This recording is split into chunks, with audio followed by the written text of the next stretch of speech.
Shalom Bapak Ibu, selamat pagi, selamat bergemar bersama saya Dwi Soekarto SPD.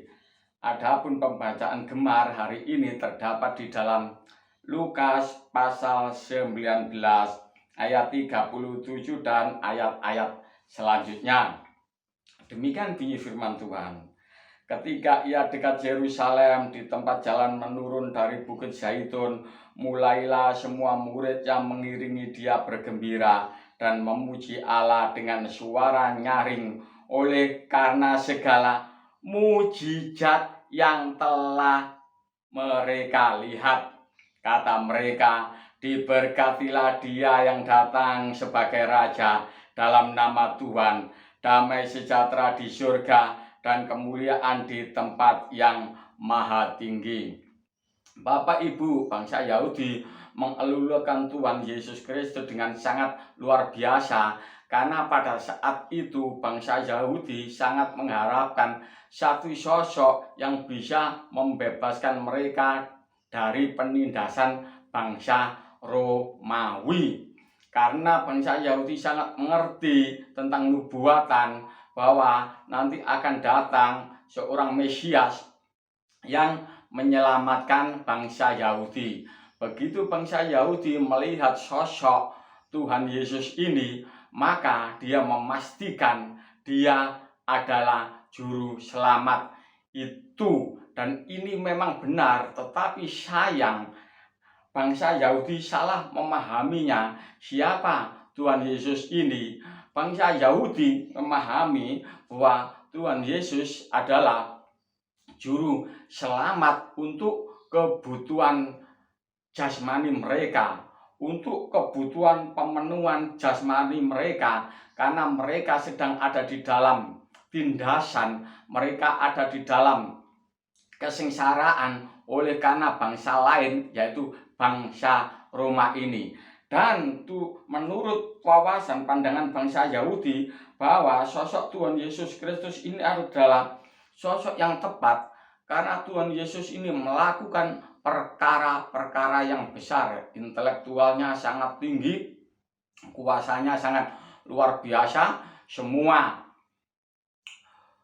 roh-roh jahat tunduk kepadanya, sakit penyakit disembuhkan, bahkan alam tunduk dengan dia.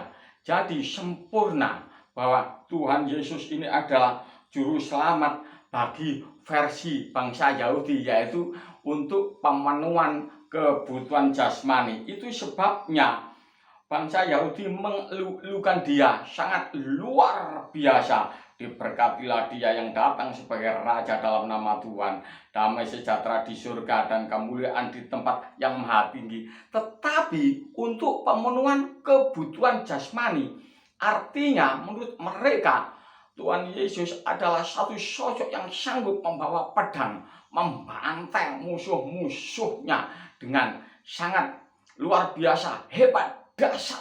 Karena Tuhan Yesus sudah menunjukkan kuasa kehebatannya itu di depan mereka melalui mujizat-mujizatnya. Tetapi begitu mereka tahu siapa Tuhan Yesus, sosok yang sebenarnya ditunjukkan oleh mereka, dan mereka kecewa, sehingga dalam waktu yang singkat mereka bisa berkata, salibkan dia, salibkan dia. Dia bukan pribadi yang menjadi juru selamat bagi kami. Dia bukan pribadi yang memenuhi kebutuhan kami. Dia adalah pribadi yang tidak sesuai untuk kebutuhan kami. Begitu. Dan melalui semuanya itu Tuhan Yesus sangat sedih. Sehingga melalui ayat berikutnya Tuhan Yesus berkata, dan ketika Yesus telah dekat dan melihat kota itu, ia menangisinya. Katanya, wahai betapa baiknya jika pada hari ini juga engkau mengerti apa yang perlu untuk damai sejahteramu. Tetapi sekarang hal itu tersembunyi bagimu. Sebab akan datang harinya bahwa musuhmu akan mengelilingi engkau dengan kubu, lalu mengepung engkau dan menghimpit engkau dari segala jurusan. dan mereka akan membinasakan engkau beserta dengan pendudukmu, dan pada tembokmu mereka tidak akan membiarkan satu batu pun tinggal terletak di atas batu yang lain, karena engkau tidak mengetahui saat bila mana Allah melawat engkau. Bapak Ibu, perkataan Tuhan Yesus ini 40 tahun kemudian benar-benar terjadi.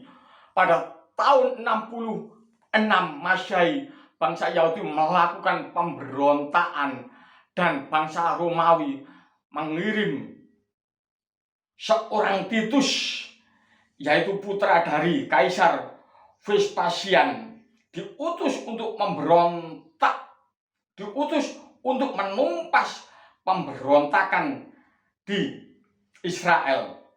Dan tahun 70, Bapak Ibu, terjadi peristiwa yang sangat menggenaskan, yaitu 600.000 bangsa Yahudi tewas, dan kota tersebut, Yerusalem, bait suci, diratakan dengan tanah, persis seperti yang dikatakan oleh Tuhan Yesus. Mereka tidak akan membiarkan satu batu pun tinggal terletak di atas batu yang lainnya.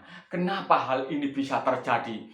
Karena bangsa Yahudi tidak mengerti lawatan Tuhan yang sebenarnya. Dikatakan karena engkau tidak mengetahui saat bila manakah Allah melawat engkau. Tuhan Yesus datang sebagai juru selamat, bukan hanya untuk pemenuhan kebutuhan jasmani di dunia ini, tetapi untuk memerdekakan manusia dari cengkraman dosa di dunia ini, agar manusia tidak binasa dan masuk di dalam kegelapan abadi yang mengerikan. Tuhan Yesus datang ke dunia sangat mengasihi manusia.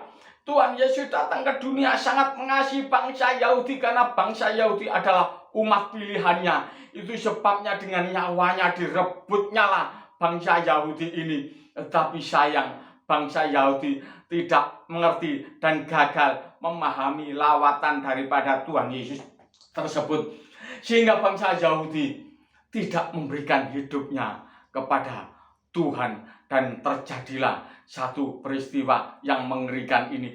Biarlah ini sebagai contoh di dalam kehidupan kita, Bapak Ibu. Mari kita merespon lawatan Tuhan di sisa akhir hidup kita ini, di akhir zaman ini. Kita berikan hidup kita hanya untuk Tuhan Yesus Kristus. Seperti Tuhan Yesus berkata menyenangkan hati Bapa, begitu juga mari kita juga menyenangkan hati Bapa seperti yang diteladankan oleh Tuhan Yesus Kristus. Demikianlah Bapak Ibu kebenaran firman Tuhan, dan saya akan menutup dengan sebuah pujian yang sangat memberkati. Haleluya.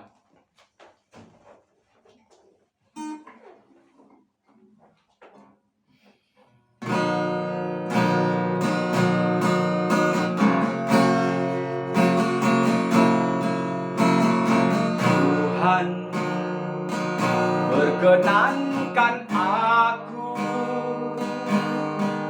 selalu ada di sampingmu.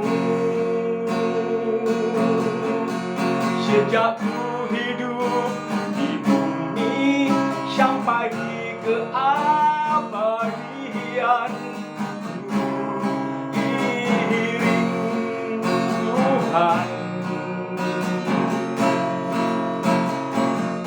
Tuhan, ku pegang janjiku setia sebagai sahabatmu, senantiasa bersama menunaikan tugas Bapa selesai akhirnya.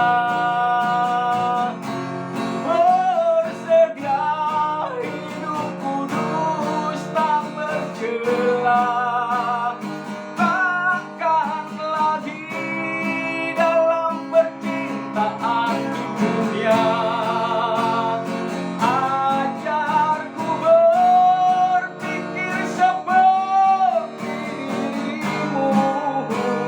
bawaku Tuhan dalam perjuanganmu.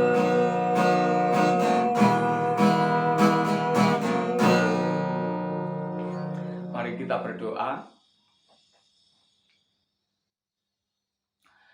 Dengan kebenaran firman ini, biarlah kami persembahkan hidup kami.